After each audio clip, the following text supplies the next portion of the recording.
When Jesus Christ was informed about Caesar's collecting taxes, his response was, "Give to Caesar what belongs to Caesar, and to God that belongs to him." That is a practical demonstration of humility by the author and creator of heaven and earth, who came in the human cabin from his throne to demonstrate practical humility to humanity or mankind.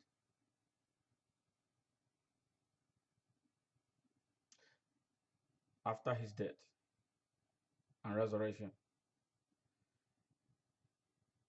he handed over the spread of his gospel to apostles that were so committed to the ideals for which he lived and died. But what we are seeing in the 21st century is so horrifying and a huge contrast to what the gospel and the life Jesus Christ lived.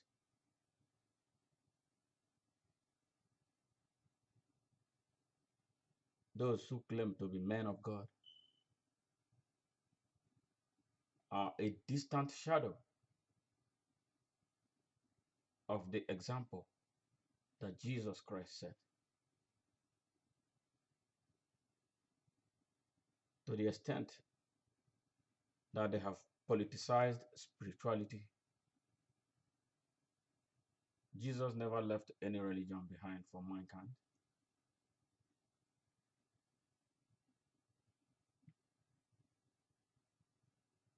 What we are seeing today is a distortion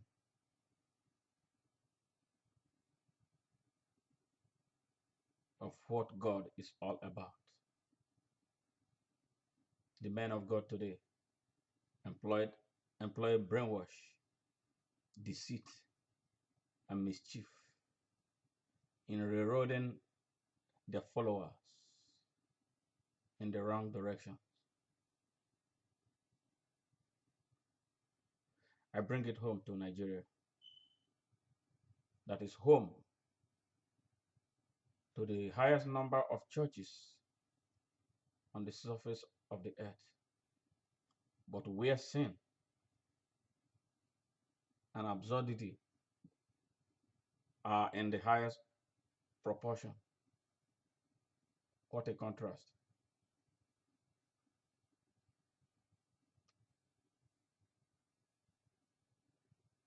God transmits his power and authority through men. And that is why man has, for over the years, tried to establish order in his society, though they are all imperfect. For a minister of God, or somebody who calls himself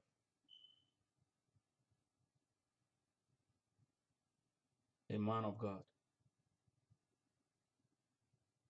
to make provocative statements that it can incite people against one another leaves much to be desired. I make reference to Apostle Johnson Suleman,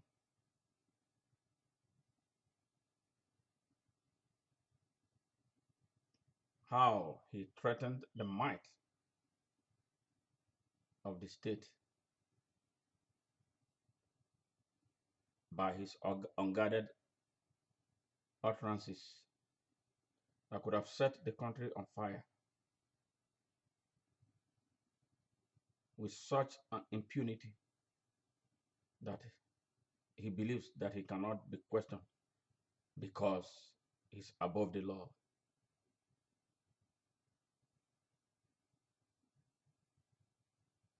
Jesus Christ was arrested, arraigned, prosecuted, and sentenced to death. He paid with his life in humility, according to the scripture, and not because he could not stop it. He had all the enormous power to put all the people who put him to death out of existence and to bring darkness upon heaven and earth. But he chose to allow the law to run its course in fulfillment of the prophecy. Today, what are we preaching? Men of God are far from being humble. It is all about money, money, money. Men of God build schools that those who pay them offerings and tithes are unable to attend because of their high costs. What a contrast.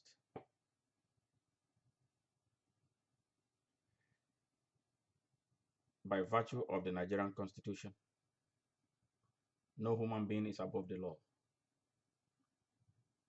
And if anybody violates the law and is proven beyond reasonable doubt to be so, that citizen is subject to prosecution and punishment that is deserving of his offense. And Apostle Johnson Suleman should not be an exception.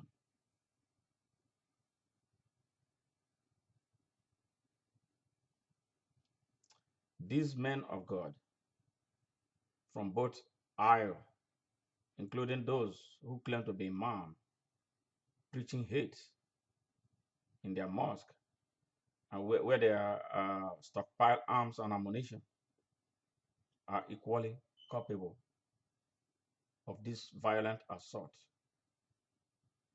on innocent people of Nigeria and should all be made to account for their sins.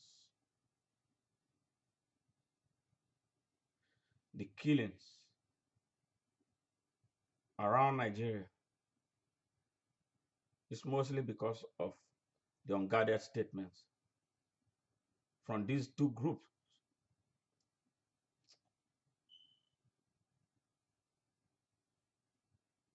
Islam is not an ethnicity in Nigeria. Christianity is not an ethnic group in Nigeria.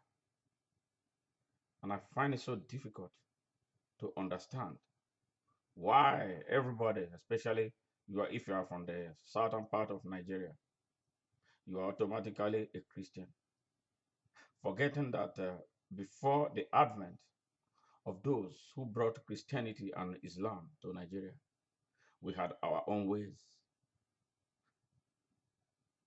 We worshipped the true God. In fact, we were the first to encounter Jesus Christ. But we lost the script. And the Europeans took it, adulterated it, and brought it to enslave us. We had the pure message of Jesus Christ, but we refused to do something with it. That is why we have reduced our country to a battleground from Eastern and Western civilization. And now we are paying the price. When are we going to understand?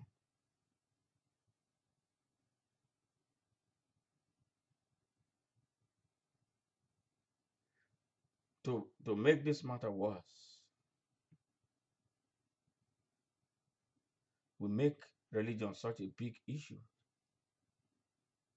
at the expense of the real issue that is bedeviling Nigeria. Nigeria should not be in the state that it is right now.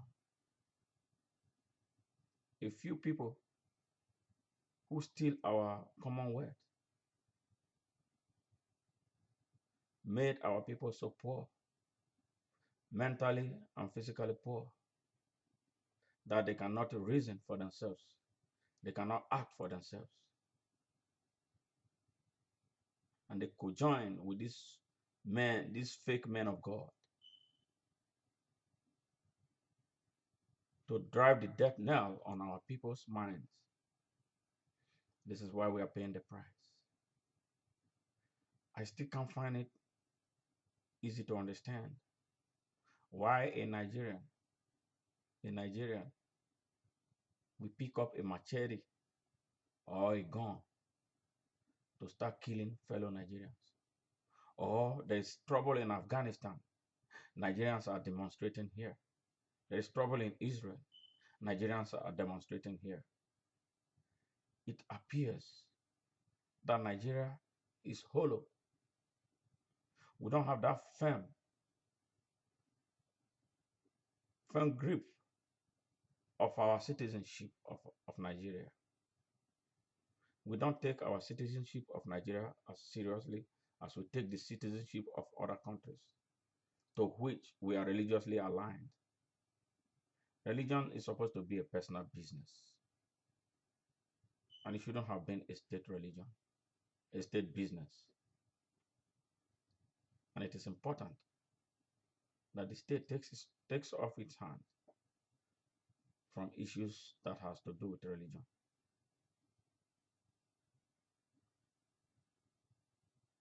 Of what use is our citizenship if we cannot come together to solve our common problems? And the most disgusting aspect of our trouble is that we have a National Assembly that is made up of hyenas that are eating up goats without doing anything. They see all these troubles, they see all this bloodshed. They are not able to muster the courage to pass a resolution that will force the president, if he's unwilling, to take action and decisively put the bloodletting to our end. This is the reason that Nigerians must wake up to sack these people in their entirety in 2019, because they are doing nothing but just getting paid.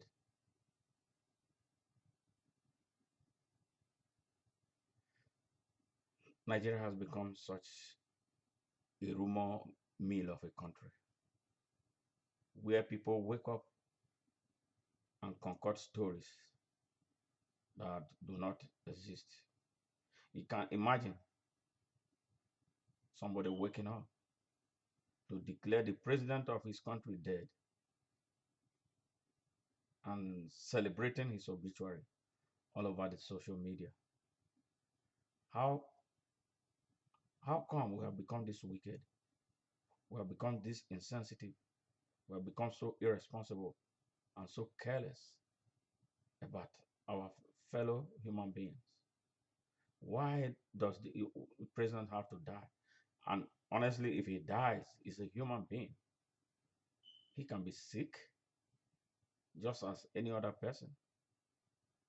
So, what is the big deal about his illness that somebody should be celebrating, or about his death that should become a thing that is worthy of celebration? This is not the Nigeria that I was born into. I think the time has come to really redefine Nigeria, because it is very clear that there are a group of insignificant number of people that want to set the country ablaze for their own personal benefits.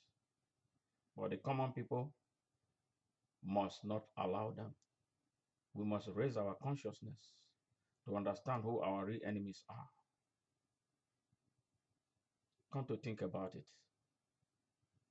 they give us hunger, they give us poverty. And while we are dealing with that, we cannot think constructively, because this is how they thrive. They have taken their children outside the country to raise them to become the next generation of oppressors. And here we are. Wherever they send us, we go. They arm the young people to go and kill for them. They become combatant soldiers against their present and future. This is terrible. The youth of Nigeria, you must wake up and start looking and start thinking because you are not thinking yet. You are not thinking at all. You got to wake up because they cannot be calling you the leaders of tomorrow for nothing. And when it's time for you to lead, they send you to the killing fields. You are a great part of Nigerian problem. You got to take hold of this country and take it back from the oppressors. Take it back from the religious leaders that are not leading. They are preaching everything but the truth that Jesus Christ preached. They are preaching everything but the truth that morality is about. They are preaching everything but the honesty that God represents. God bless Nigeria.